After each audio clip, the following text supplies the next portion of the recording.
गुड़िया का डरावना प्रभाव बच्चों पर गहरा असर डाल सकता है। कुछ वैज्ञानिकों का मानना है कि गुड़िया में भावनाओं की कमी होती है, जो बच्चों के मानसिक विकास पर प्रभाव डाल सकती है। इसलिए यह समझना महत्वपूर्ण है कि गुड़िया के साथ खेलना कितनी जिम्मेदारी का काम हो सकता है। इसी संदर्भ में फ्लोरिडा का की वेस्ट शहर अमेरिका के सबसे प्रेतात्मा से प्रभावित शहरों में से एक माना जाता है। यहाँ की हवेलियों में भूतों का देखना आम बात है, जो परिवारों में रोचक चर्चाओं का विषय बनता है। इस प्रकार की सांस्कृतिक पृष्ठभूमि बच्चों की कल्पना को और भी विस्तारित कर सकती है। गुड़िया और बच्चे के बीच का अटूट बंधन कभी-कभी डरावनी घटनाओं का कारण बन सकता है। उदाहरण के लिए, ऑटो और गुड़िया रॉबर्ट की दोस्ती में भी कुछ ऐसा ही हुआ। इस प्रकार की संबंधों में बच्चों के मनोविज्ञान के पहलुओं को समझना आवश्यक है, क्योंकि यह उनकी भावनाओं और व्यवहार पर गहरा असर डाल सकता है। जैसे जैसे ऑटो ने गुड़िया रॉबर्ट के साथ संवाद करना शुरू किया, उसके व्यवहार में धीरे धीरे परिवर्तन देखने को मिला। गुड़िया के प्रति ऑटो की आसक्ति ने अजीब घटनाओं को जन्म दिया, जिससे उनके परिवार में असामान्य परिस्थितियों का सामना करना पड़ा। यह दर्शाता है कि बच्चों की मानसिकता कैसे उनके परिवेश से प्रभावित हो सकती है। इस बीच पड़ोसी बच्चों ने भी अजीब घटनाओं का अनुभव किया, जिससे इलाके में डर फैल गया। यह घटनाएं विशेष रूप से केवल बच्चों को प्रभावित करती थीं, जिससे स्थिति और भी गंभीर हो गई।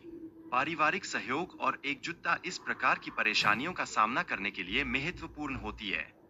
एक दिन एक प्लम्बर ने ऑटो के कमरे से बच्चे की हंसी सुनी, जबकि वह वहां अकेला था। यह अनुभव उसके लिए भयावह था और उसने कमरे को जल्दी छोड़ने का निर्णय लिया।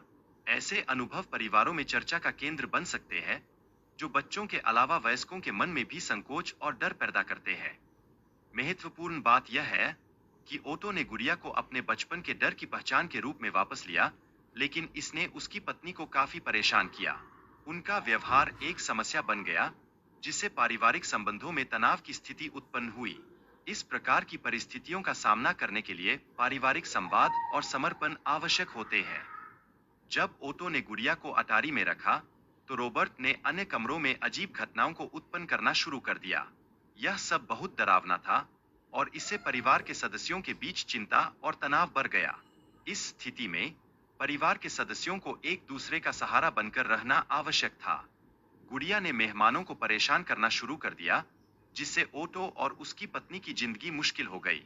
यह सब बहुत ही अजीब और डरावना था और इससे पारिवारिक माहौल में तनाव उत्पन्न हुआ। इस प्रकार की घटनाएं परिवारों में आपसी सहयोग और समझ की आवश्यकता को दर्शाती है।